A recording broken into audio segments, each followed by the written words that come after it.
Folks, Black Star Network is here. I'm real revolutionary right now. Support this man, Black media. He makes sure that our stories are told. Thank you for being the voice of Black America, Roland. Stay black. I love y'all. All momentum we have now, we have to keep this going. The video looks phenomenal. See, this difference between Black Star Network and Black-owned media and something like CNN. You can't be Black-owned media and be scared. It's time to be smart. Bring your eyeballs home. You dig?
Hey, folks, today is Friday, July 21st, 2023. Coming up, I'm Roland Martin Unfiltered, streaming live on the Black Star Network. We're live here in Cincinnati at the Cincinnati Music Festival, the 52nd annual festival.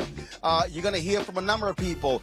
Slick Rick, Dougie Fresh, Big Daddy Kane, also Commissioner Alicia Reese will talk about the Cincinnati Black Walk of Fame. We'll also show you the vendors. Had a great chance to see some of them a few moments ago as well. And so we'll show you the kickoff concert was last night. Tonight, a huge night, folks. Jodeci, Jill Albright, so many artists on tonight. Of course, tomorrow, Snoop Dogg, Babyface, and others. And so we have complete coverage as we're partnering with P&G, the sponsor of this festival. We also, of course, got lots of other news we're covering. Vice President Kamala Harris was in Florida today talking about the new description of formerly enslaved people. We will tell you what she had to say about that, how they're now talking about that in Florida. Also, the president of Texas A&M University, Katherine Banks, has resigned after the debacle involving black journalism professor Kathleen McElroy. We'll tell you about that as well. In Alabama, they are defying a Supreme Court order refusing to draw a second black congressional district. We'll tell you what's happening there as well. Lots of stuff to cover. It's time for us to bring the funk. I'm Roland Martin Unfiltered on the Black Star Network. Let's go. He's got it. Whatever the biz, he's on it. Whatever it is, he's got the scoop, the fact, the find. And when it breaks, he's right on time and it's rolling. Best believe he's knowing. Putting it down from sports to news to politics. With entertainment just for kicks, he's rolling. It's on go, y'all. It's Roland Martin, rolling with Roland now. He's funk, he's fresh, he's real, the best, you know he's Roland Martin now.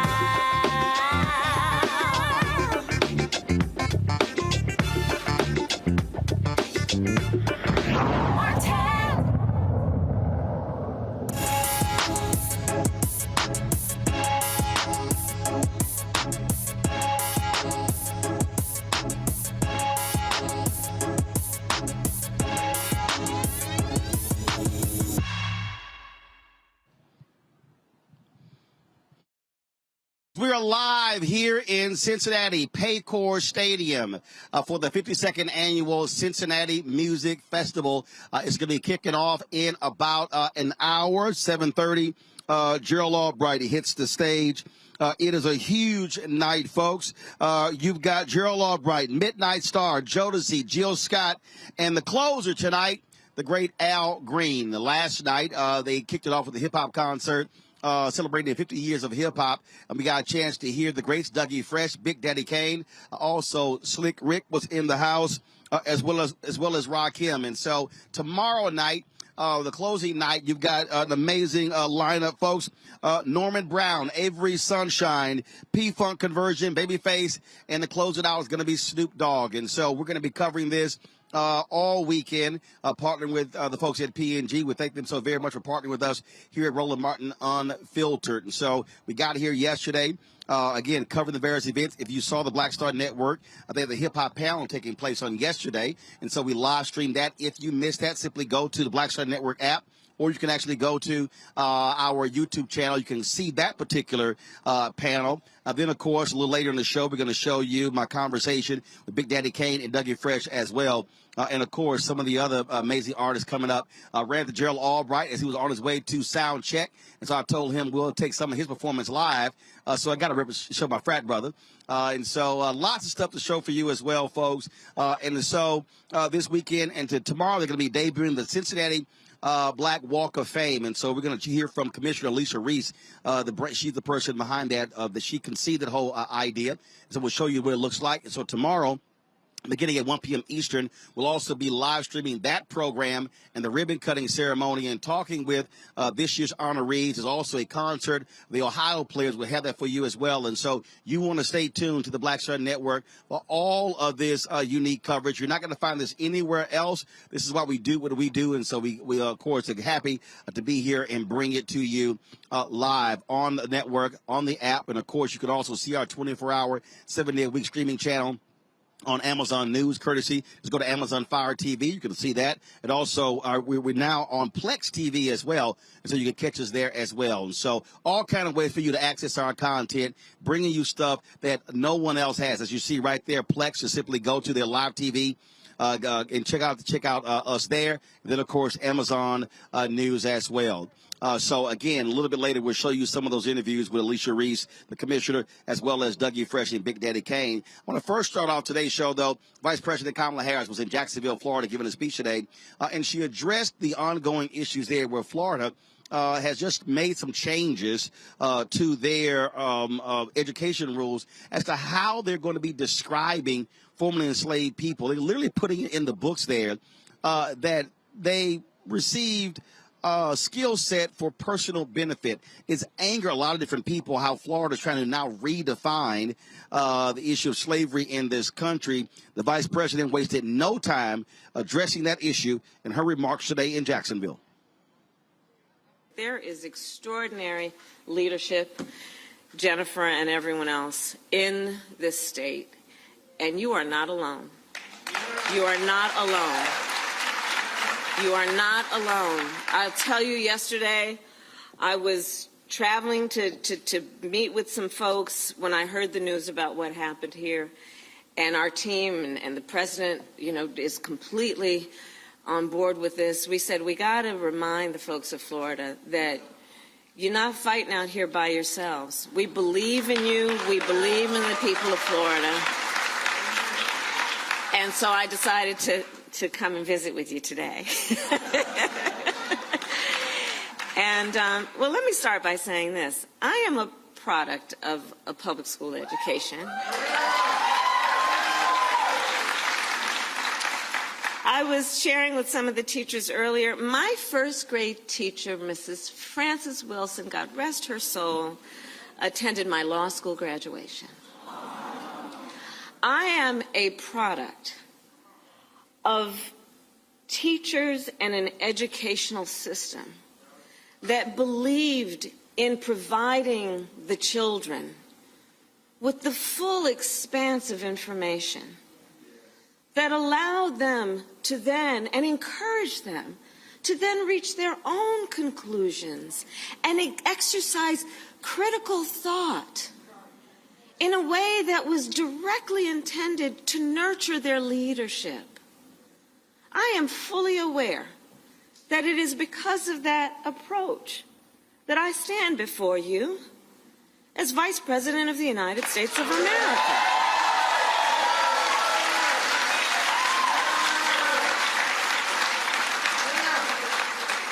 So when I think about where we are today and who we are as a community of people within the beauty of the diversity that I see in front of me, I know that there are many things we share in common. And first and foremost, we share in common a deep love of our country and the responsibility we each have then to fight for its ideals. That is so critically important on the subject then that gathers us here today. Because you see, when we think about it, part of true patriotism means fighting for a nation that will be better for each generation to come. Right? Believing that our nation is worth the investment in fighting for the children of America, that we will provide them with the information they need to go into the world and lead.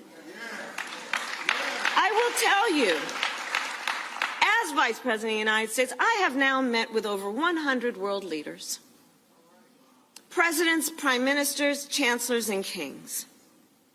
One of the things about who we are as Americans is we can walk in those rooms with the authority earned, for the most part, except recently sometimes, earned authority to walk in those rooms talking about what it means to uphold democracies. the importance of rule of law, human rights. And when we walk in those rooms, we do it proud of the fact that we have been held up and held out as a role model. Well, the thing about being a role model is this.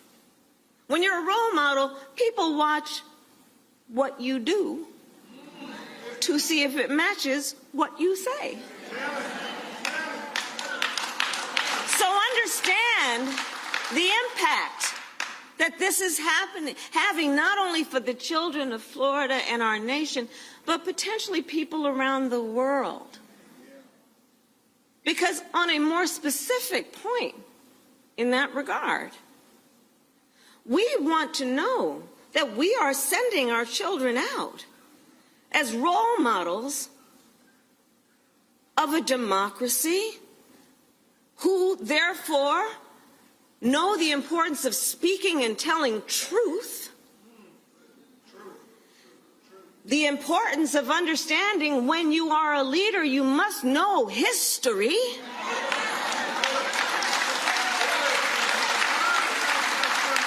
And by the way, be really clear.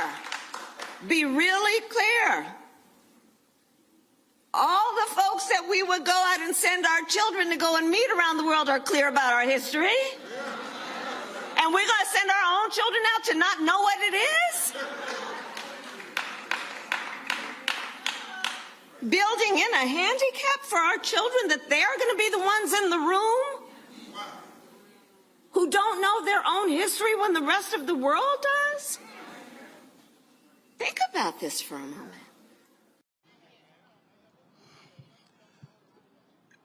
Joining us now, Matt Manning, civil rights attorney, also Michael Imhotep, host African History Network show out of Detroit. Glad to have both of y'all here. Matt, what really jumps out here, I think, when you look at what's going on, look, I wrote my book, White Fear, How the Browning of America is Making White Folks Lose Their Minds, the attack on critical race theory, the attack on DEI, the attack on affirmative action. And so what you have here are folks who are trying to redefine the history of this country. They've been so pissed off the 1619 Project. They're angered that African Americans and Latinos are now having their own voice, and we're seeing this thing play out in Florida, in Texas, in other places as well.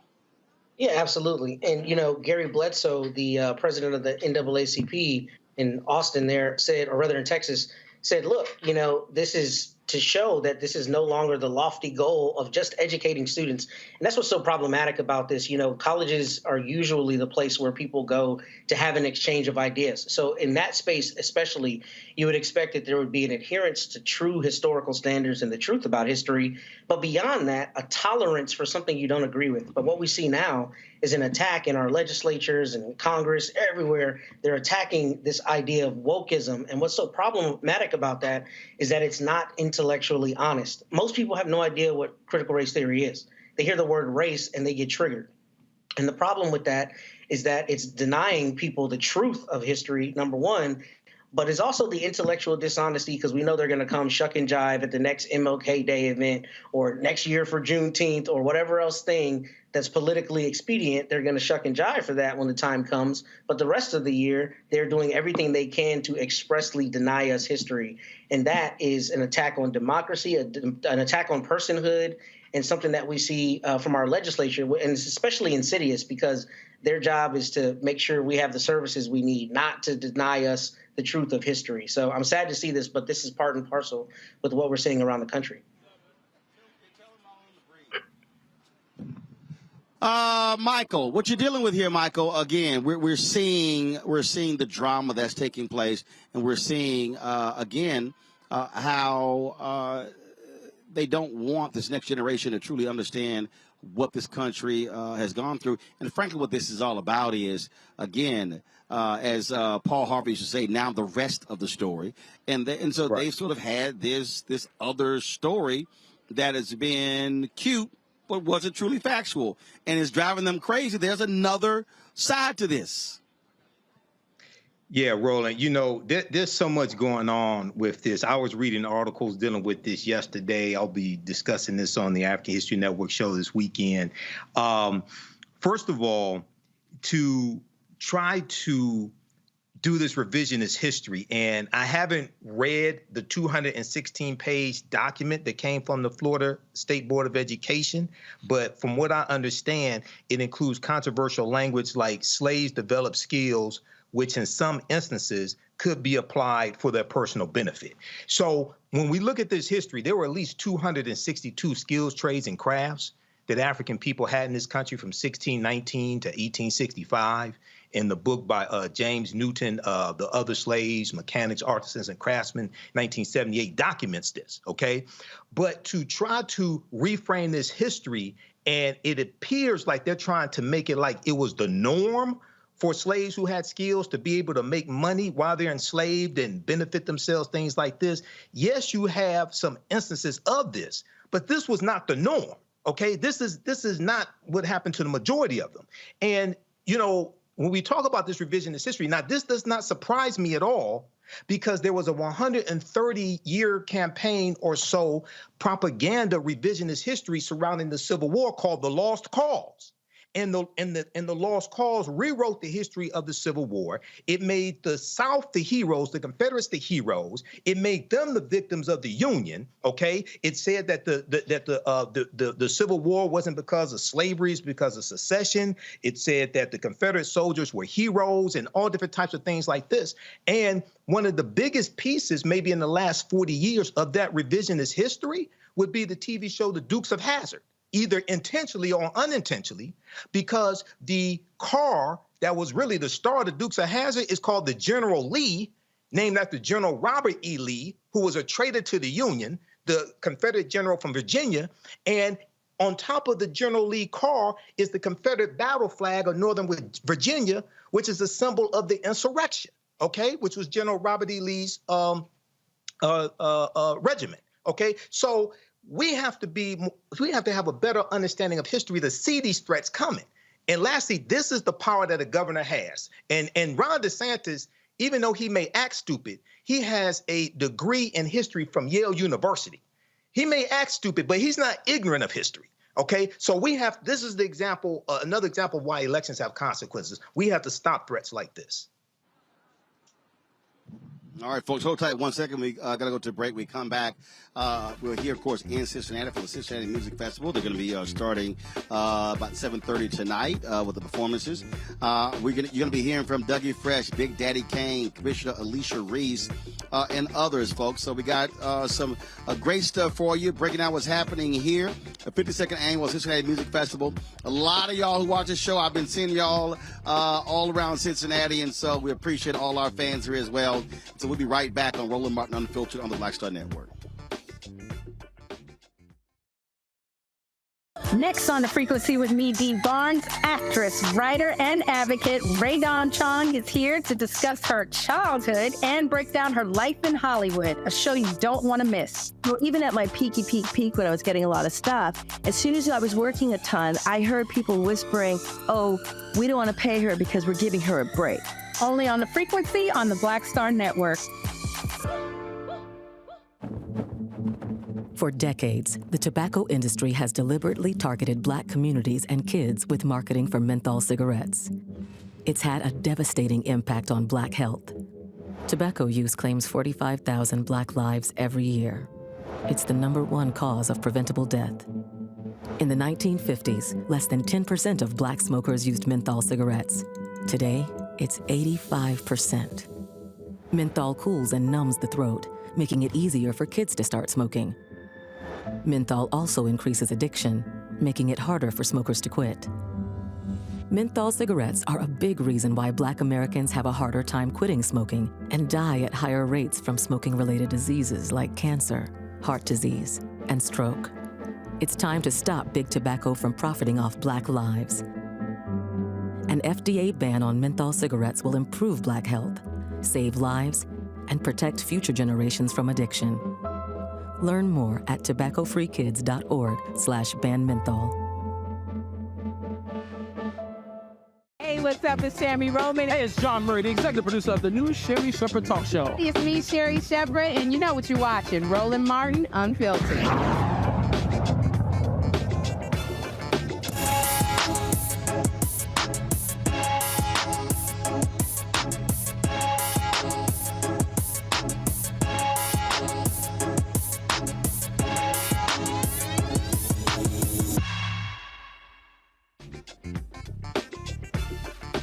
folks. Welcome back to Paycor Stadium. We're here in Cincinnati for the Cincinnati Music Festival. Gates are going to be opening in about 5 minutes. We just made that announcement. Things kicked off last night with a salute to the 50th anniversary of hip-hop, featuring Slick Rick, Rakim, Big Daddy Kane, and Dougie Fresh. We had an opportunity to catch up with Big Daddy Kane in his dressing room, and here is our conversation. Man, how you doing? I'm great, man. Great. Wonderful. You on stage, you said, look, y'all, I'm 54. Hip-hop 50th anniversary. And so many people, I mean, you've seen celebrations left and right. But when you think about it getting to this point and you still being in this game, do you just go, man, this is amazing? Absolutely. Absolutely. I mean, you know, I remember like when I just first got into it, taking my parents to go see Jerry Butler or Frank Iceman. Yeah, see Jerry Butler. Also to go see Little Anthony and the Imperials, you know, and just knowing that, you know, they started back in the 50s. So to still be doing what I do, I think is a blessing, really. And then when you see, because when you say it for the folks who are 40 and over, and folks still excited, they're still energized by it, and that to me, I think, is what speaks volumes, how the music still resonates with folk. Well, right now, you know, hip hop is a music genre. Back then, hip hop was more of a culture. So there's people that was raised in that culture. There's elements of it that they grew up speaking, wearing, listening to, and you know, it's something that sticks with them. And here we are, for me, 36 years later, and they still love it. And I mean, I feel blessed, and I'm glad that they still support, you know. Are you surprised when you travel around the world, you go places, and folk who can't even speak English are reciting lyrics? Yeah, like that's something amazing. Like especially like you go like Japan, because it's like they may not speak, you know, English, but they know all the lyrics, and they also know all the call and response. They know all the call and response. Like you ask them to say ho, they're gonna say, you have to say yeah, whatever. They know all the call and response. So in many ways, it's similar to when cats in England would be singing Little Richard and James Brown and the artists on Chess Records. I mean, they knew our music. Yeah. Oh yeah. I mean, well, you know, I'm like in England, they speak English the right way. You know what I'm saying? But their fervor for our music is what's crazy. Oh yeah, but I mean, you got to understand, Brother Roland. I mean, we tour the States on the regular. Mm-hmm. They really get to see us. So when we do make our presence felt overseas, it's extra special because we don't tour over there on the regular. You know. When you talk about being in this business 36 years, and it's a lot of cats who didn't make it. So many artists who passed in their 20s, 30s, 40s, and early 50s. And I had this conversation on my show with Chuck D and a couple other guys, and they said that's something they said in the next 50 years has to be a focus, these young brothers dying early. Yeah, I completely agree. And I mean, on so many different levels, in a way of trying to educate not only the artists, but also the listeners to stay healthy and take care of themselves. And then also, if it's any type of way, shape, or form of structuring something where they can get health benefits, you know? As much money, I mean, this year, hip-hop made, I believe, $23 billion.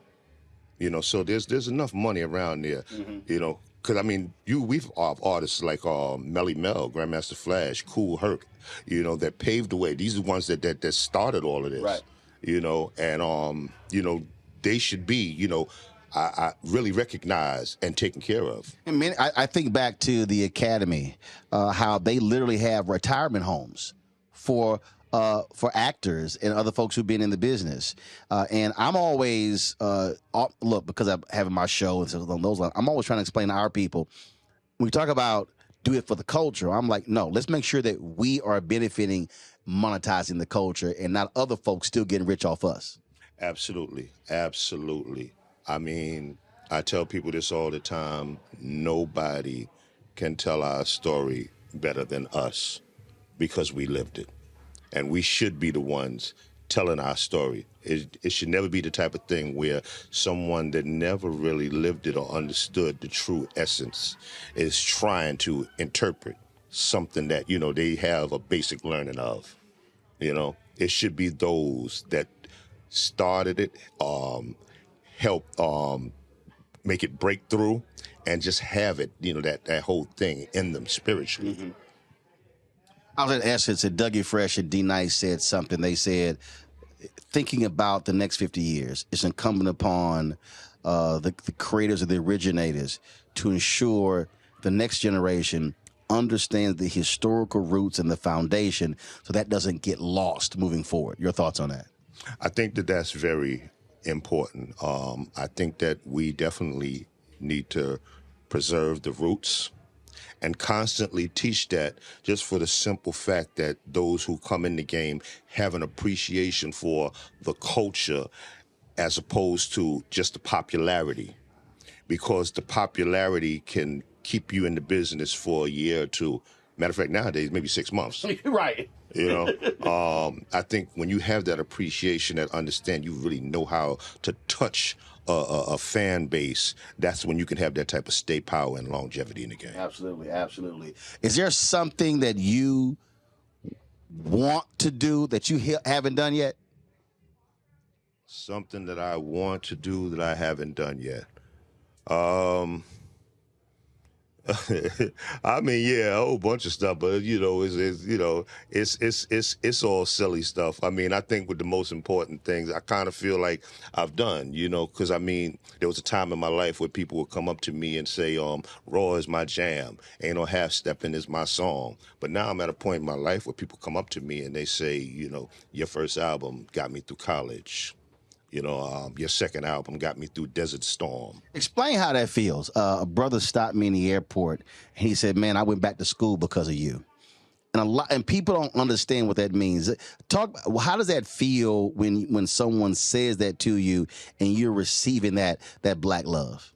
Well, that's something that means a lot to me for two different reasons. For one, to know that you can help to uplift someone and motivate them, to know that your music had that type of power and inspiration, that's a beautiful thing. But then also, I'm also, a witness to that. I graduated high school because of Melly Mel. I wouldn't have graduated high school if it wasn't for that song Beach Street Breakdown by Melly Mel. So I get it. Last question for you. You were one of the early cats who understood dressing like a grown man. So is that something that you also want the next generation, in terms of the clean look and everything like that? Because, cats, they different looks, but you made it clear, look, how brothers dressed all around the country, you always clean on stage. Well, I mean, it's the type of thing where when you look back in the 70s when hip-hop began, the cats from the Bronx, that started it, they had a b-boy movement that they was, pretty much pushing. But a lot of the fan base that was listening to it, you had cats that was wearing, the double knit sweaters, the alpacas, the quarterfields, things of that nature. And, that was a different style.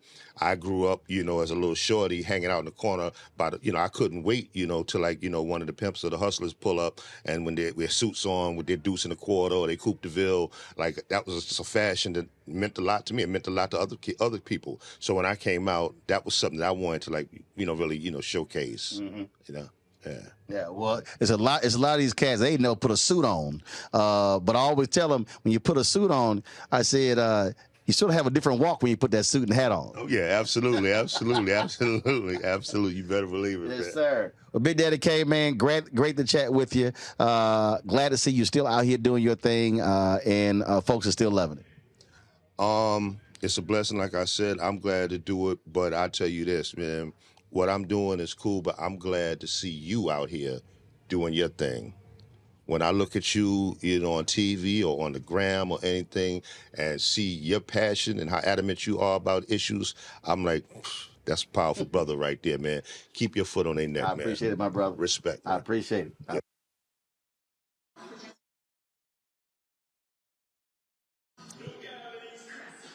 So Matt and Michael, it's so interesting. You know, we have this 50th anniversary of hip hop, different celebrations. People talking about the music, but as we talk to with Big Daddy Kane, but also you're going to hear from Dougie Fresh, we also got to deal with who's making money off of this culture.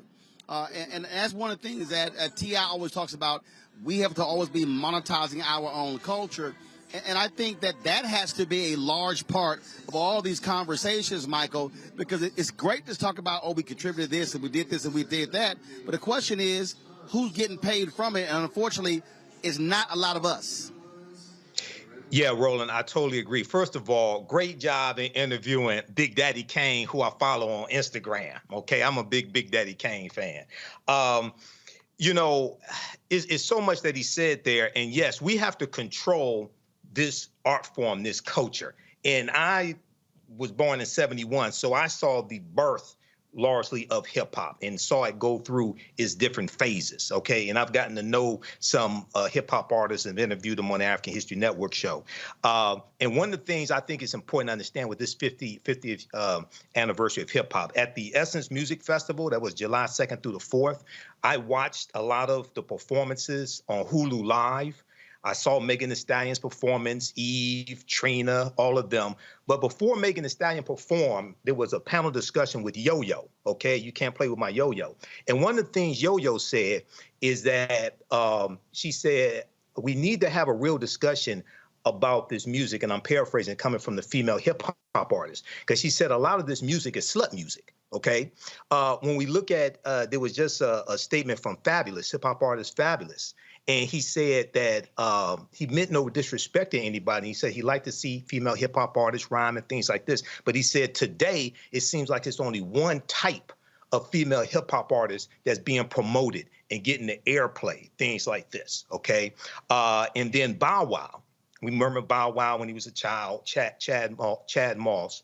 And there was just an interview that he did, and we posted on our fan page, the African History Network, where he talked about how today, a lot of these hip-hop artists, you don't have to have talent to be a hip-hop artist. And he said he thinks the trend is about to move back to where you have to have talent. So the 4 elements of hip hop were emceeing, breakdancing, graffiti, and DJing. The 5th element was knowledge. Okay, this is historical, so we have to put the knowledge back into hip hop.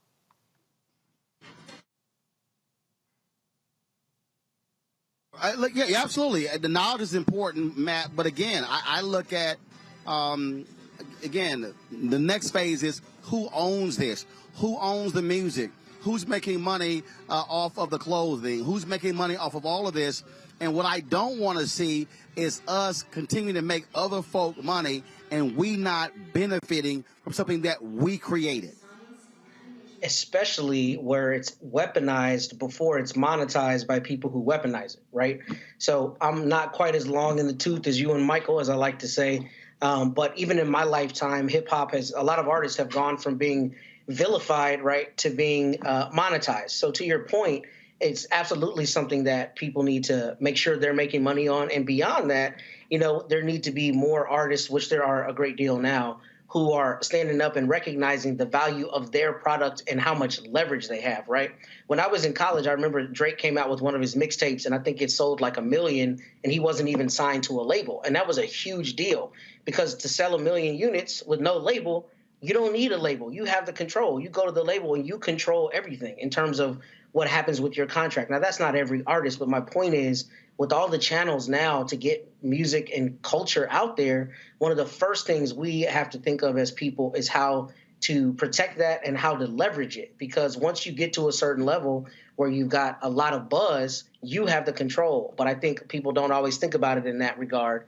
So that's an important thing, to make sure that artists are not only protecting themselves, but that they're giving themselves the appropriate value of their product before they put it out into the marketplace, and control how that happens.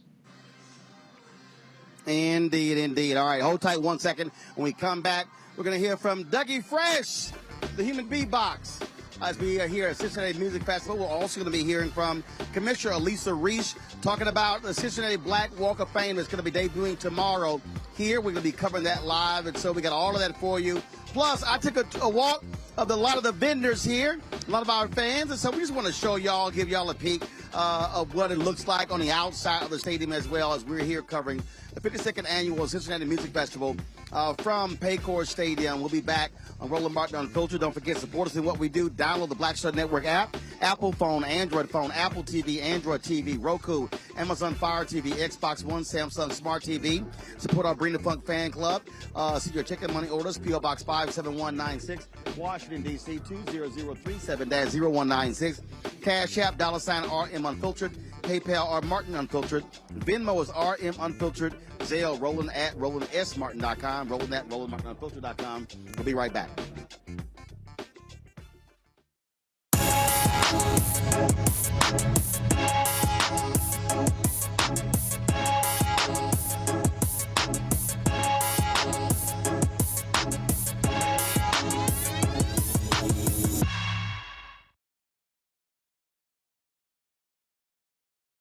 I'm Dr. Greg Carr, and coming up on the next Black Table, thinking about the Black freedom movement in a global way. Dr. John Monroe joins us to discuss his book, The Anti-Colonial Front, which maps the social justice movement in the United States and its impact internationally, from Asia to Africa, and how movements like anti-communism were used to slow down racial equality, like critical race theory today. Critical race theory today, communism back then, that's essentially mobilized to shut down any challenges to a given system of power. Connecting the civil rights movement to colonialism on the next Black Table, exclusively here on the Black Star Network. Hatred on the streets, a horrific scene, a white nationalist rally that descended into deadly violence. White people are losing their damn minds. An angry pro-Trump mob storms the U.S. Capitol. We've seen shooting. We're about to see the rise of what I call white minority resistance. We have seen white folks in this country who simply cannot tolerate black folks voting. I think what we're seeing is the inevitable result of violent denial. This is part of American history. Every time that people of color have made progress, whether real or symbolic, there has been what Carol Anderson at Emory University calls white rage as a backlash. This is the rise of the Proud Boys and the Boogaloo Boys. America, there's going to be more of this. Here's all the Proud Boys, guys. This country is getting increasingly racist in its behaviors and its attitudes because of the fear of white people. The fear that they're taking our jobs, they're taking our resources, they're taking our women. This is white fear.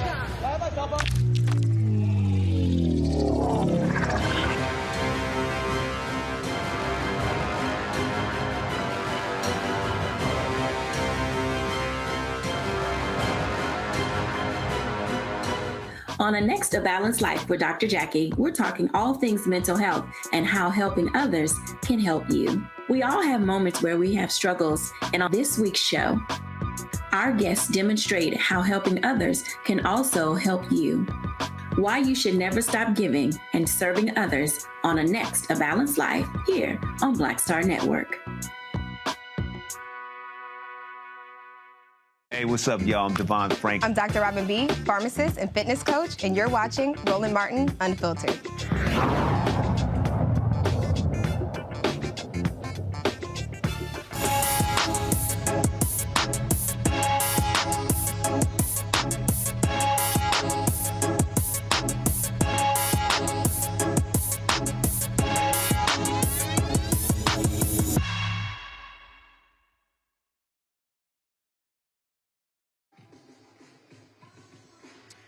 All right, folks, welcome back to Paycor Stadium. We're at the 52nd Annual Cincinnati Music Festival. He is the human beatbox. He is a brother who is a pioneer in hip-hop. He is my homeboy, Dougie Fresh. He, of course, performed last night to kick off this music festival. And we also caught up with him backstage, and here he is, our conversation. What's up, man? Man, look, everything is good now. You here. Always good to see you. You know, it's always good to see you. Both of us came quite colorful for Cincinnati. I mean, you know, I'm seeing you keeping your personal tailor intact. Always got something slick on. Well, you know. I always ask you, because, I mean, it's exclusive. And then I ask you, I say, yo, where you get it? Oh, yeah, I had that brought in. Yeah, that shook too. I was like, yo, is he just saying this to me? No, I got a white one that is going to be ready next week. I had the Kente ordered from Ghana. Brother, and you know I've been to Ghana, so this is authentic. Oh, yeah. No, I got a guy there who I say I want this. He makes it and then ships it to me. Right, well, I mean, and you know, honestly, we got to have a conversation about that because you're the only guy that I see consistently with all these different authentic fabrics.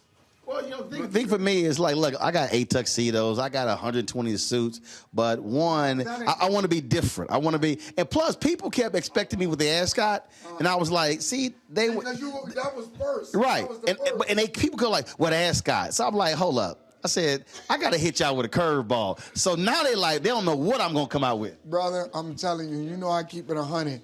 I have not seen nobody with your pieces on, man. Beautiful work, man. Beautiful pieces. Man, let's talk about 50th anniversary of hip hop. You've had all these different events, and folks been focusing on it. And I really think you said something when we were in New Orleans. You talked about the importance of establishing the foundation and the history so those coming forward do not forget the 5 elements. Right. Well, you know, one of the things that's interesting is that people don't understand. Sometimes we do things like in our history alone, and we don't understand the connection. I remember when I was in South Africa, and I seen some brothers and sisters dancing in a circle. And I said, yo, we used to do that at the rooftop in Harlem. And some of the things we do are just so natural, so authentic, so genetic. And when I'm looking at hip hop and I'm seeing all these generations, I think they need to understand why this happened, how this happened, and how to keep it going. So I'm always sharing with them because I say this too. I say, I got love for the artists that I hear today, but I respect the pioneers that paved the way. And I'm always trying to teach them about DJ Hollywood, Love Bug Starsky, Busy B, Curtis Blow, Cold Crush Brothers, fantastic, just Cool Herc, just people that I was fortunate enough to learn directly from, which made me have to push myself creatively and take a chance when nobody would take a chance. I think the benefit today, I sort of look at, Ben and Alpha, we talk about our 7 jewels, where they all passed away. But I look at the National Association of Black Journalists. For me, a lot of our founders, they're still with us. So the benefit for many artists, they can still learn from those who created it. They're still here. Right. They just have to be willing to want to sit down and pick their minds and talk about it. Right, and sometimes they do. Like if I run into Jeezy, we sat in his room and had conversations about hip hop. He asked me about Tupac. How was he? What was he like? Because the Tupac used to run around with me. So I'd tell him about Tupac, tell him about Biggie.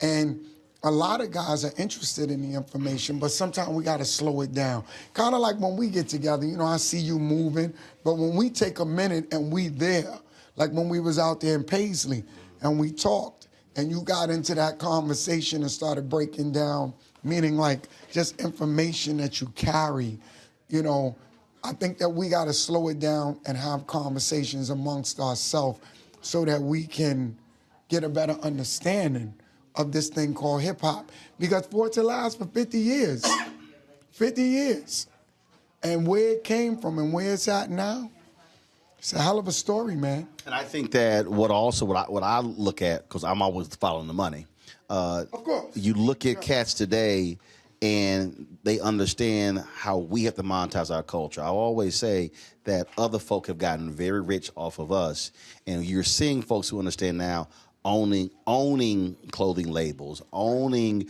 spirits, owning aspects, not just signing marketing deals, not just signing endorsement deals. To me, I think that's the most important piece moving forward, us monetizing this culture. And you know, what you're saying is so powerful because, see, we're so creative that we're just thinking creative, and we're not looking at monetizing the culture. And some people are mad when you see brothers and sisters out here making great money. I'm not, because I know how this is and I know how this was. I was one of the fortunate ones. I was able to own my master's at a very young age, own the publishing. Prince and me used to sit down and go through things. Me and Michael Jackson talked about the ownership of masters and publishing. James Brown was a little different. He told me, son, read your Bible and always take care of your feet and take care of your teeth. Take care of your feet, take care of your teeth. Take care of your feet and your teeth. And then I said, I was with his sister out in Augusta. I met his daughter out in Augusta. I said, you know what your father told me? I said, he told me to take care of my feet, my teeth. He said, exactly. He said, did he tell you your hair? I said, no, he seen I had a haircut, so I think he didn't. But that's what I mean, that we don't talk to each other. I was telling Kane that when we don't talk to each other, we can't help each other, and we don't share with each other. Like what you doing with your station and the way that you got it going on. You know, I remember when you broke off and did this. You know what I mean? And we've been talking about it, and this is, you know, we got to inspire people to do what you did, to do what hip-hop did. What you did is what hip-hop did. Mm-hmm. So to me, I think sharing the information is important, educating people on it, and as you said, monetizing it, because a lot of this stuff is set up where we don't know how to build systems. There you go. And because we don't know how to build systems, we become a part of someone else's system. So we don't get the ownership we deserve. We just become part of that instead of building our own system like you did. And now it comes to you. And then you could spread it to all our brothers and sisters, you know? When I read Uncle Luke's book, and he talked about when he was selling his own merchandise, and other cats they'd already sold off their stuff, and they were like, dude, what you doing? He was like, oh, he said, I was making 30, 40 grand after every show. They had sold their rights off to somebody for $2,500, $5,000. And they were like, are you serious? And he said, the Diddy's of the world, a lot of these guys, he said Jay-Z's of the world, they saw what he was doing and they just took it to a whole new level. And that's why I think if you talk about the next 50 years of hip hop, it's really, again, us owning the creativity, and we say owning the culture. Like, I hate the phrase, I really do, I hate the phrase, do it for the culture. Because I then go, but are we owning it? That's right, because there's a lot of people doing it for the culture and they don't own it. You know, and the other piece that I think to go the next 50 years that I think is one of the biggest things that we don't look at is your health. Because I think we are suffering as a people because of lack of information about health, different habits that we have, different things we need to break. You know, when I look at the entertainers, a lot of entertainers are sick. A lot of them are sick secretly. Sick, don't have health care. Kane and I talked about that. And so many great hip-hop artists we've lost. Not forget the folks who, well, not forget them, but the folks who died because of violence, but other folks who were just 30s and 40s and 50s, individuals never even barely getting to 50. And you know, that's the next step for me because of me being such a part of it and me being that fifth element in hip-hop. I know that it's time for us to be more health conscious. So that's why I formulated this organization, Hip Hop Public Health. And I did it with my brother, Dr. Elijah Williams, who's a neurologist from Africa, Nigeria. We got together and we go around and we educate kids, we educate parents about different things, see different little symptoms that you can catch. Because a lot of us, Roland, some of us don't even want to go get a checkup. Mm-hmm. And then when it hit, you can't do nothing about it. You're on the other side of it, and you're chasing it if you catch it. So I feel something. I go, okay, let's see how long that's gonna last. I got my doctor and dentist cell phone and home phone. Hey, look, I've been in other cities and gotten sick. I'm like, I need you to call in prescription. All right, look, we ain't having that. Look, and I tell them this. I say, yeah, it's definitely about getting the money, but I know health is wealth, and you get wealth from your health. There's a lot of people rich who can't even enjoy their lives because they're not even physically capable of enjoying their lives. So for me, for the next 50 years to be a powerful 50 years, we have to be healthy, and definitely we have to get our financials together. But you can't do that if you ain't healthy. Right. I got ask you this here, because earlier you mentioned James Brown, and we talk about how he's been sampled a lot, but you've also been sampled with Lottie Dottie, and so talk about that again. How folk talk about the older artists, they're like sampling your stuff as well. Look, the younger artists, the older artists, Lottie Dottie is something that there's really no words to describe it, but the main part of it, though, is we own it. We own it. We own the publishing. We own the masters. People don't know, when I first did these records, I took the money out of my pocket and paid for this to be done. And when I did it, I did a deal with a label. And when I went in there, part of that deal was the ownership of the masters and the publishing. And so I was the first guy. I started owning my publishing and my masters in '85. So this thing has turned into more than I even thought, because now you got Miley Cyrus sampling it. You got this artist sampling it. You got reggae artists, pop, soul, whatever it is, and they take pieces of it. You know, Beyonce used our stuff multiple times. And we're not greedy, you know what I mean? We want them to use it, and we also... Because it extends it. And when they make it popular, somebody else goes, hey, I want to grab it. Right, and if they sample their record, I get a piece of that record. You know what I'm saying? So this thing is just going on and on. That's where the phrase "how to make money when you sleep." Oh my God, man! Even when Biggie did Biggie, Biggie, Biggie, can't you? I go to schools and I say, "Do you know that?" And they start singing it. I say, "You know that's my song." And they be like, "Are you serious?" So you know what I mean? So I'm catching the younger generation. Right. If they not doing the Dougie, they hearing different songs with different samples in it. So I'm so engraved in everything that's going on that you can't even extract me. You know what I mean? So you saw like Lionel Richie now being on American Idol. It's a whole different generation now vibing to this 70-plus-year-old dude. Brother, I'm telling you, I'll be feeling so thankful about it, because I'm still happy doing it. People are able to use the different things that was created along the way, and there's more creation to go. And I like to collaborate with a lot of the new artists, because to take this energy that I got and put it with what you got, and we combined it, we making something new. That's what I do with Stevie Wonder. I go hang out with him, I'm doing the beatbox, he starts singing, he'll do that again, do that again. You know what I mean? So it's that kind of, you just keep creating, keep being thankful, man, and just, you know, and just take care of yourself, because once again, you could be financially rich, spiritually bankrupt, or your health could just be shot. So I think when we look at hip hop, we got to understand how to put all these things in order. Don't just think about the money. Right. You got to take care of yourself, because you can't enjoy yourself. Like when I was telling you out there, when I seen you dancing on the thing, I said, yo, he got a lot of energy, man. I said, and you know I'm keeping it on. I said, yo, you see how he's getting down?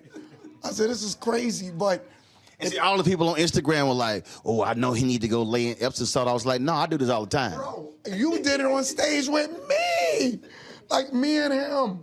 He's on stage going in. I'll be like, he goes so hard and I love it. And See, I have a simple philosophy. If I go home and my clothes are dry, I'm pissed. That's right. But if I got to go home in the hotel and peel my clothes off, I'm like, that was a good night. That's what I tell people too. I tell them, I say, look, after I finish shows sometimes, I say, look, if you hired somebody to come and do your show and they don't look like this right here, you better get your money back. There you go. And they go like this, yes, yes, yes. Because, man, I'm telling you, we got to put everything into it, man. You know, if you really love what you do and you're doing what you love, nobody got to tell you. You're going to do it naturally. all y'all folks who watching do understand. I'm Dougie's hype man, so he knows when we did the TV One thing, it was so funny. So they were like, "Who should bring Dougie out?" And you were like, "Yo, Roland should bring me out." Right, and I said, and I told Alfred Liggins was standing there, and I said, I'm gonna tell you what's gonna happen. I said when he go, I said we go, and he gonna tell me that's your spot right there. Alfred's like, no, he's not. I was like, all right. I went, okay, just watch what's about to happen. And then it happened. He was like, y'all done that before? I'm like, yeah, fool. Look, had to let him know. Look, and you know what's so crazy? We never even rehearsed it. Meaning, like, I don't even know most places where you are. I would come somewhere, I'm like, Dougie here? Right. Let's go see what he doing. Look, and remember the last journalist thing out in the... Oh, yeah. You got me up there. It was because of you. You were like on the third floor? Third floor. He was looking, he said, where's he? Somebody on stage, they said, hey, Roland, Dougie on the third floor. Ain't nobody up there. I was like, I'm going to get him. Look, he went upstairs and got me and brought me down, and we turned it into something that night. I'm actually doing that this year now. Okay, Birmingham? Yeah. Well, you know I'm going to be there. Well, I'm saying, I'm just letting you know. I'm just letting you know how this is going to go. And it all started from that. See, certain things are just natural, man. There's no forced energy. We just do it. There's no make-believe. You know what I mean? It's so natural that people be thinking, yo, was y'all rehearsing that in the back right there? Nope. Nothing. Nope. Crazy, bro. Drop the beat. It's time to dance. And it's crazy because now I forgot that you was the one that orchestrated that whole thing. And it's crazy they called me back. They called me back. They said, yo, we got to get you back, you know, because you got on and you did a little something, but we want you to go all the way in. I was like, this is crazy, man. So this is what we do, brother. That's how it works. We living it, ain't we? Sir. Always good to see you back. Always a pleasure, brother. Yes, always. Keep doing your thing. Yes, sir. You too. Yes, we rolling together. All right. Yes, sir. Y'all see how we roll here at Roland Martin Unfiltered on the Black Star Network. Ain't nobody else doing this. That's what I'm talking about. And Matt, I think Dougie Fresh is the black Benjamin Button. I'm trying to figure out who is yet to age, Dougie Fresh or Lorenz Tate. Yeah, that's true. I mean, those brothers don't age. I don't know what else you want me to tell you, but you're right.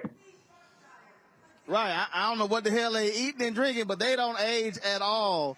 And he's still doing his thing. And I do think it's critically important, Michael, that, again, that next generation truly understands maintaining the historical aspect of hip-hop.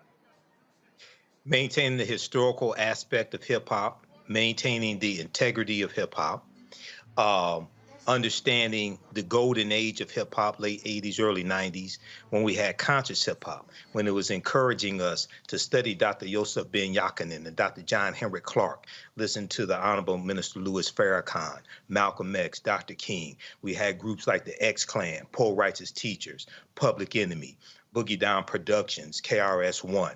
We had even, I remember when Big Daddy Kane and Public Enemy and Ice Cube did Burn Hollywood Burn. So we have to take it back to that because that inspired a whole generation, inspired a lot of us to want to go to college, study our history, start businesses, etc. But the other portion that that Dougie Fresh said, and I remember when Dougie Fresh first came out, 6 Minutes, Dougie Fresh, you're on, he talked about hip hop artists having to maintain their health and be concerned about their health. And I'm in that same age category. I just turned 52 June 7th. And in April of 2022, I was diagnosed with high blood pressure. Okay, when I got my blood pressure, when I went to the doctor, it was 187 over something. Okay, and I've lost almost 30 pounds from working out, eating right. My blood pressure is down to a healthy range now. So I totally understand what he's saying. So all this is extremely important. So great job on that interview, Roland. All right, folks, got to go to the break. We come back. We'll hear from Hamilton County Commissioner Alicia Reese, the brains behind the Black Walk of Fame. We'll show you what it looks like. The ribbon cutting is tomorrow. And I also took a walk Well, the vendors are. We saw a lot of folks who love the show. We're going to show y'all some of the sights and sounds of the 52nd Annual Cincinnati Music Festival. You're watching Roland Martin Unfiltered on the Black Star Network. Back in a moment.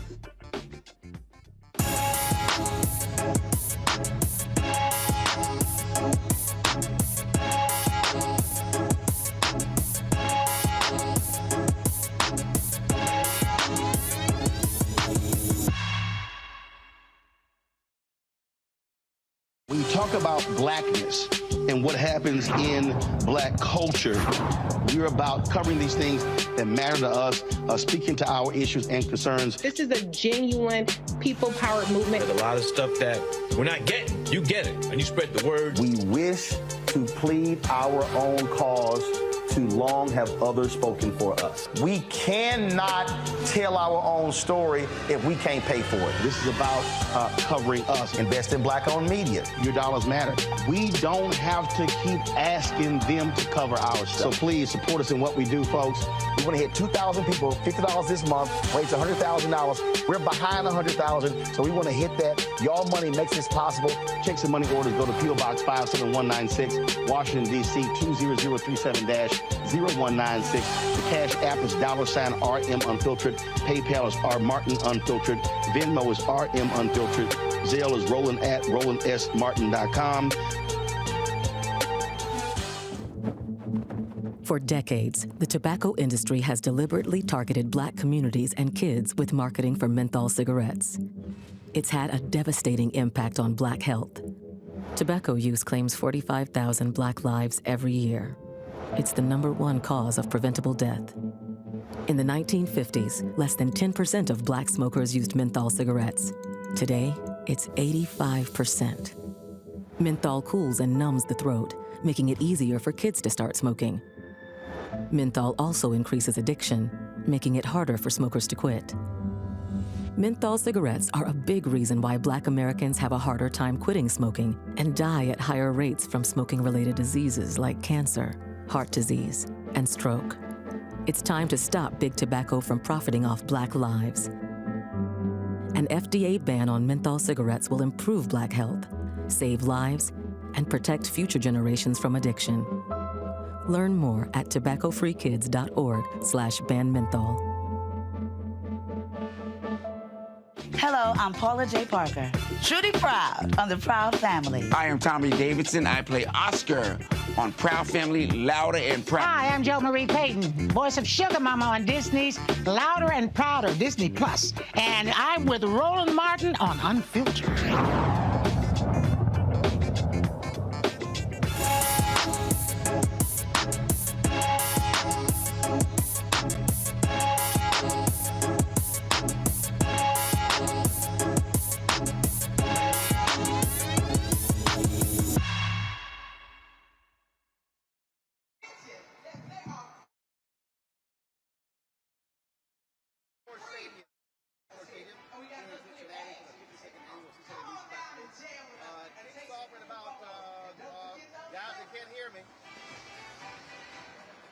Welcome back to the Cincinnati Music Festival, Paycor Stadium. We're here for the festival kick off in less than 30 minutes.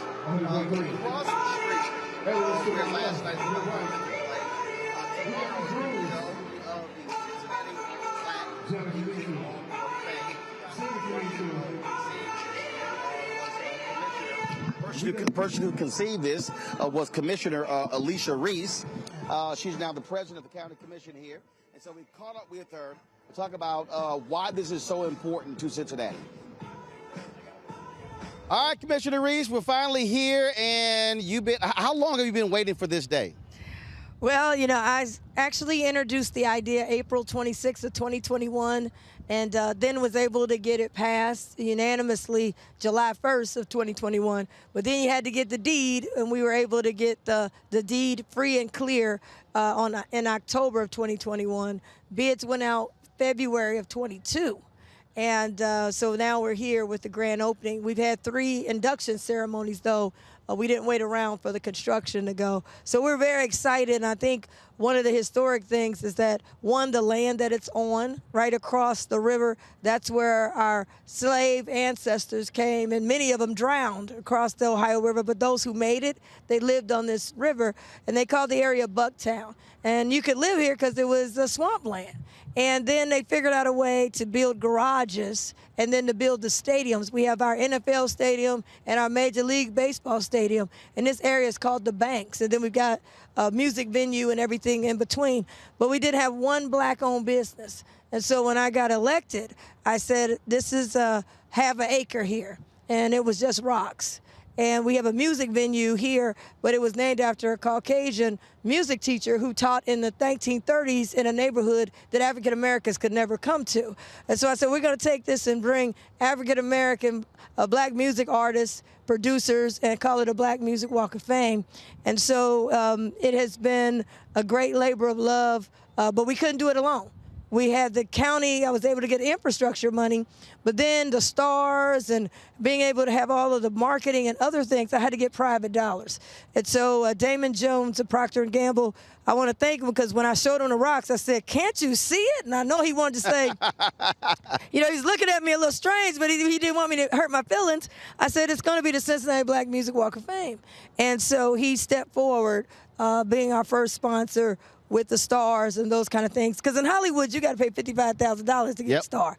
And here, Procter & Gamble is funding the stars. So I see it as a public-private partnership.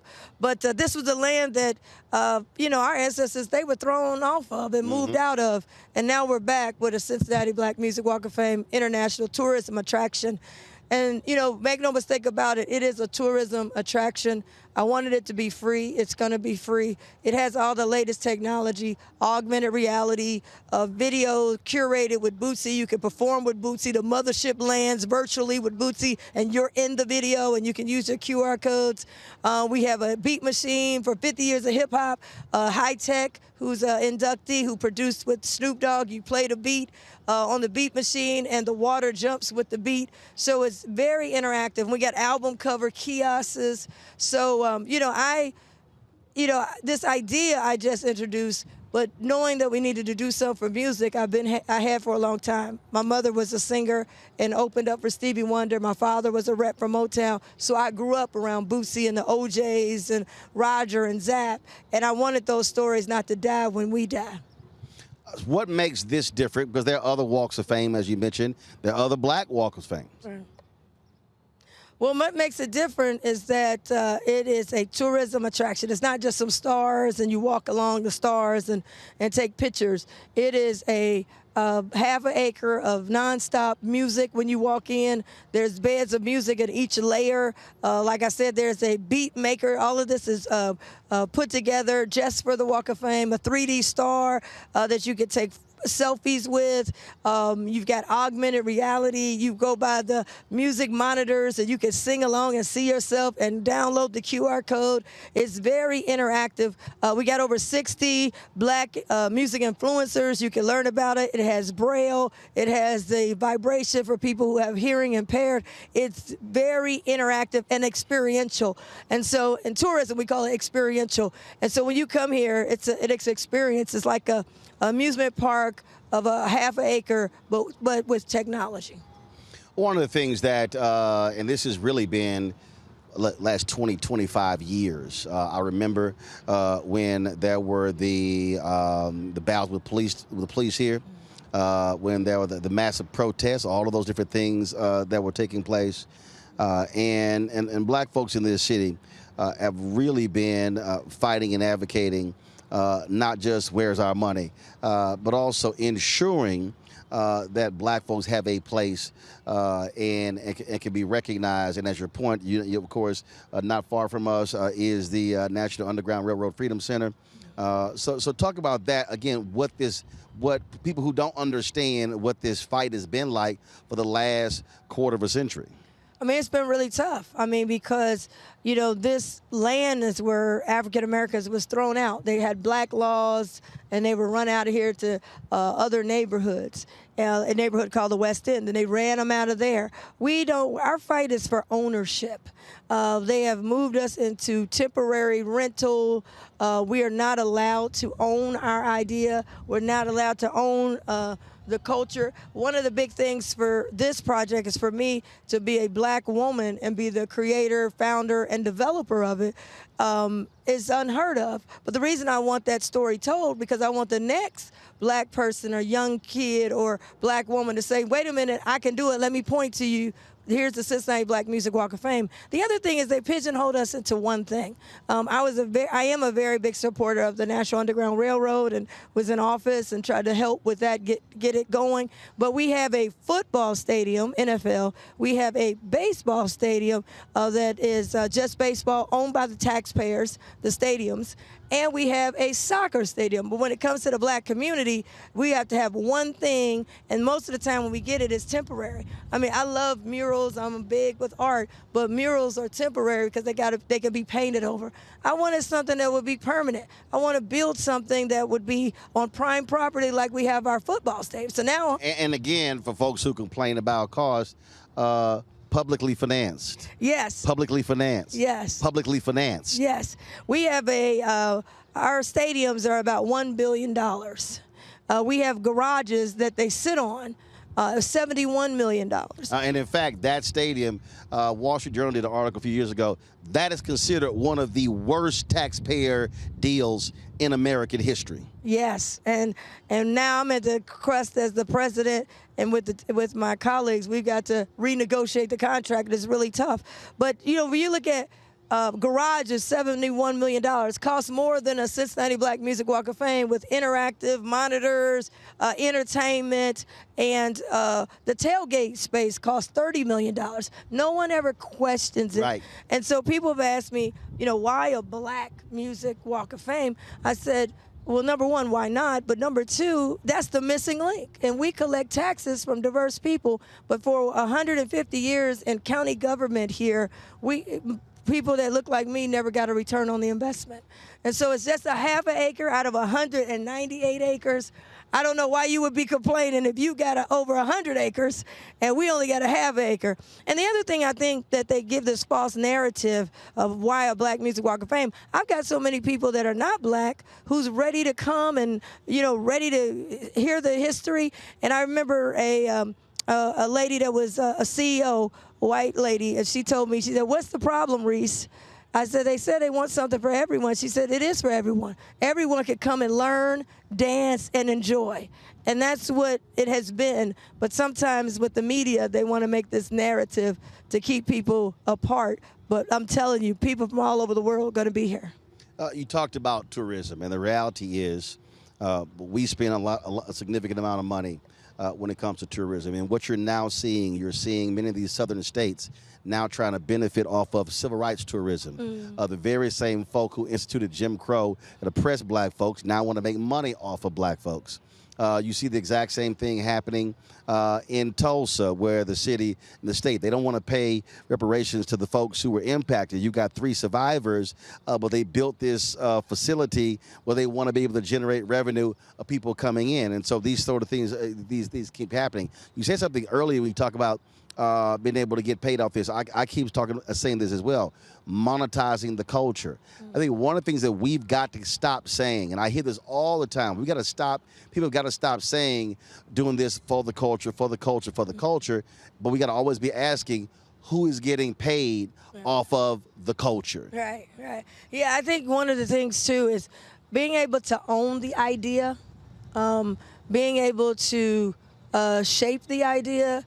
And also ensure black people are getting contracts from the idea. Exactly. And one of the things I think that really happens that I'm seeing is that, yeah, you know, we're going to do something for blacks, but we're not in charge. We don't control it.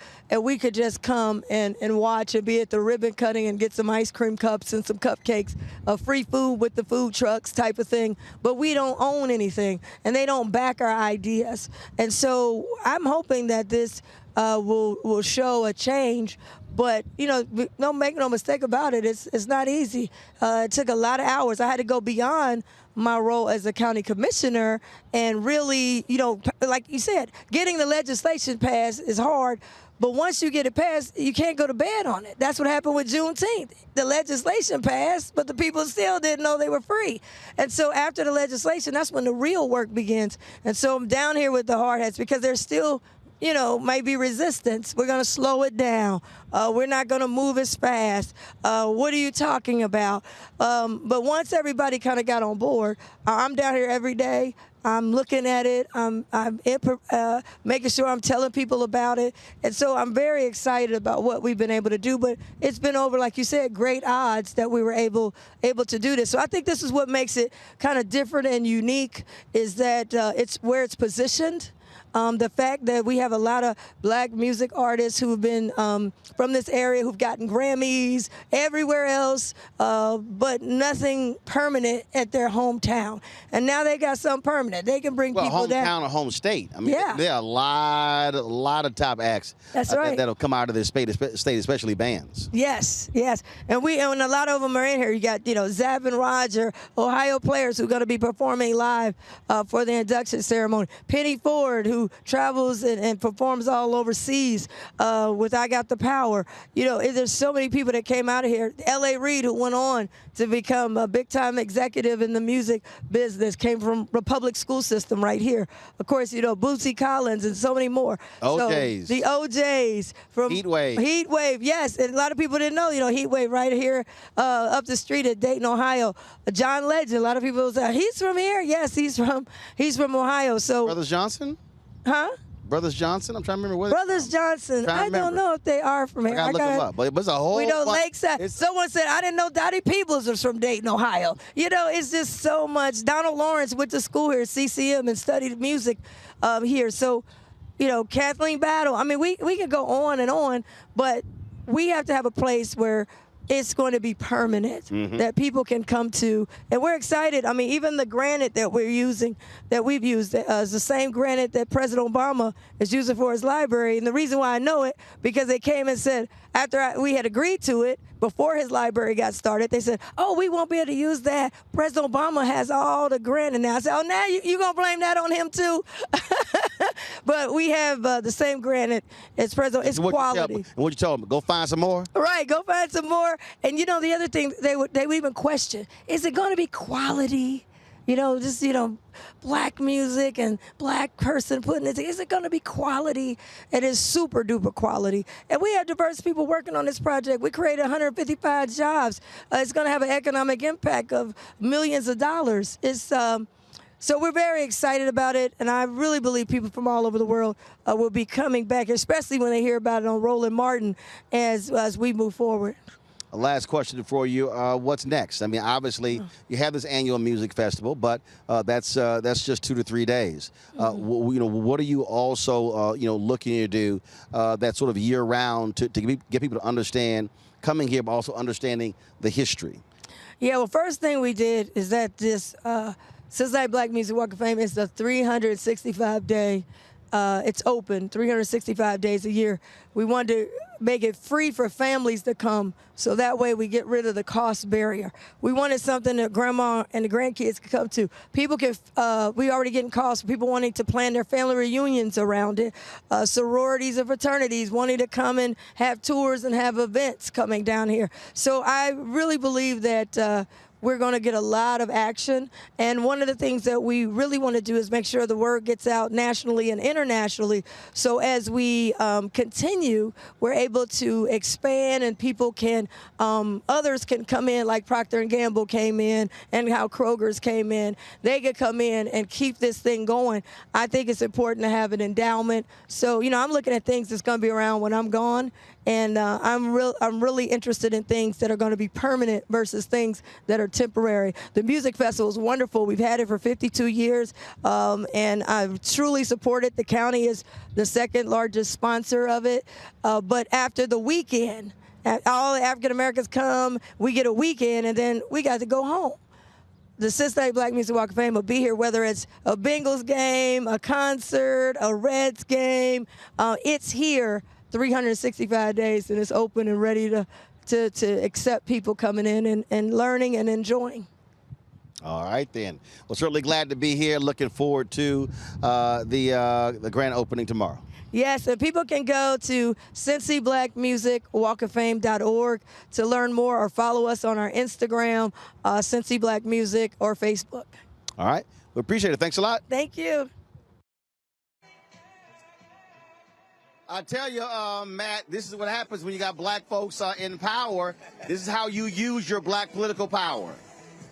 Absolutely. You have that duty to do that. And especially, I was caught off guard. I didn't remember how many amazing artists that have been so important to me throughout my time playing music are from Cincinnati. So this is incredible. This is really a brilliant use of this platform. And I'm glad that it's right there near the stadiums, because it's important to juxtapose to the community. Like, if we're going to spend money and political resources on, stadiums for athletics, we should also really show our hometown talent. So that's a good thing. I think it's a beautiful project, and I can't wait to see it. And also, shout out to High Tech. I forgot High Tech was from Cincinnati, but one of my favorite producers of all time. And Felipe Wynn, the best singer ever with the Spinners. So really, really a great project. Michael.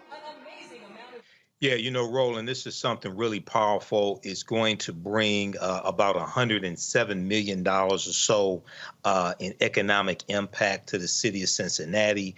It attracts about 90,000 people a year. And then also, in reading this information from WCPO, Thursday night, there was a panel discussion on hip hop and activism. And they saw clips of the PBS documentary Fight the Power, how hip-hop changed the world. And part of that discussion was Dr. Hassan Kwame Jeffries, who is a brilliant historian, a nephew of one of my teachers, Dr. Leonard Jeffries, an associate professor of history at Ohio State University. So you're in really good company, Roland. So give a shout out to Dr. Hassan Kwame Jeffries as well. So great job on reporting from Cincinnati, Roland.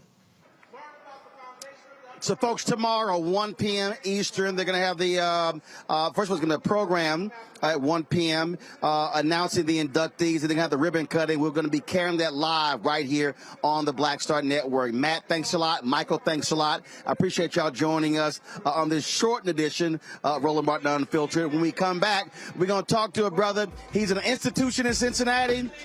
This is the 52nd year of this. He's been here for 50 of them. Next, Lincoln Ware joins me right here on the Black Star Network. Back in a moment. We talk about blackness and what happens in black culture. We're about covering these things that matter to us, speaking to our issues and concerns. This is a genuine people-powered movement. There's a lot of stuff that we're not getting. You get it, and you spread the word. We wish to plead our own cause. Too long have others spoken for us. We cannot tell our own story if we can't pay for it. This is about covering us. Invest in black-owned media. Your dollars matter. We don't have to keep asking them to cover our stuff. So please support us in what we do, folks. We want to hit 2,000 people, $50 this month, raise $100,000. We're behind 100,000, so we want to hit that. Y'all money makes this possible. Checks and money orders go to P.O. Box 57196, Washington, D.C. 20037-0196.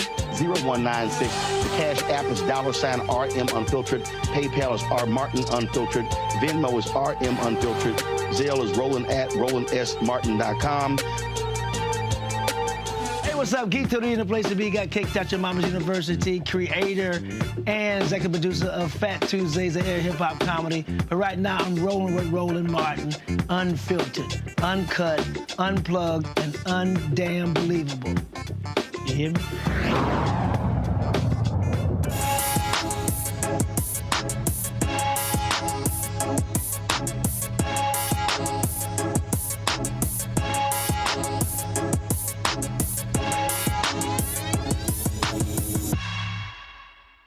I hope I can hear you. I almost need an earpiece. Hey, folks, welcome back to Roland Martin Unfiltered, the Black Star Network. We're here at Cincinnati Music Festival. The man next to me needs no introduction, an institution in Cincinnati, a radio host, Lincoln Ware. Lincoln, how you doing, man? Hey, Roland, I'm doing great. It's good to see you again. Always good to see you. Glad you're here for the P&G Cincinnati Music Festival and for the Cincinnati Black Music Walk of Fame. I tell you, it's going to be huge. And we haven't even scratched the surface of talent in this area. Well, first of all, this is the 52nd year. You said you've been here for 50 of these? I've been here since 1973, emceeing these events. We were off for a couple of years. We had a boycott here in Cincinnati, and they went to Detroit. I did go to Detroit, but I didn't get on stage in Detroit. Matter of fact, I had the chance to meet Levi Stubbs when he was still alive when we were in Detroit. But I've been with them the entire time from 73. How has this changed? Oh, boy. The sponsors have changed. They used to, Cool Cigarettes used to sponsor. Then we had, so this used to be the Cool Jazz Festival. Yeah, it used to be the Cool Jazz Festival. You know, you couldn't do that nowadays. But, I mean, the sponsors have changed and everything has changed. The stadium, we were at Riverfront Stadium. Now we at Paycor Stadium, formerly Paul Brown Stadium. So a lot of things have changed. The people who run it, Dino Santangelo started it off. Joe Santangelo taking over after he passed away. Well, I'll tell you what, you got a lot of African Americans all around the Midwest. And many people say this used to be basically the Essence Festival of the Midwest. Yes, it did. I'm telling you, people come from everywhere, from Mississippi to New York. They're up here every year. And last year we had Janet Jackson here, and it was just off the chain. But this has been a yearly event for a lot of people, especially Chicago. Chicago brings more people than anybody in the country right here. Talk about you celebrating 50 years in broadcasting. Oh, man, a lot has changed. From splicing tape, when we used to edit, I used to have a razor blade and some tape to edit commercials and stuff. Now it's all digital. A lot has changed. I haven't been able to keep up with it all. I understand. Well, man, look, it is always good to see you. Good to see you. Congratulations on 50 years in radio. Thank you, Roland. So I had to give you a little airtime. Hey, so it's always good to see you, baby. Appreciate it. Good to see you. All right, folks, here's the deal. That is it for us. Again, we're going to be covering all weekend. Go to our app. Go to our YouTube channel. We're going to be live tomorrow. We're also going to have post coverage next week as well. And so a lot of things we'll be covering right here with Procter & Gamble from the 52nd Annual Cincinnati Music Festival. I'm about to go enjoy my frat brother, Gerald Albright. We're going to be doing interviews with a bunch of different celebrities as well. So y'all want to stay tuned. We're the only ones who are doing this. This is why we do what we do. So we thank for y'all for checking us out. We're going to have great coverage all weekend. Do not want to miss what we're doing. I'll see you guys tomorrow right here on the Black Star Network.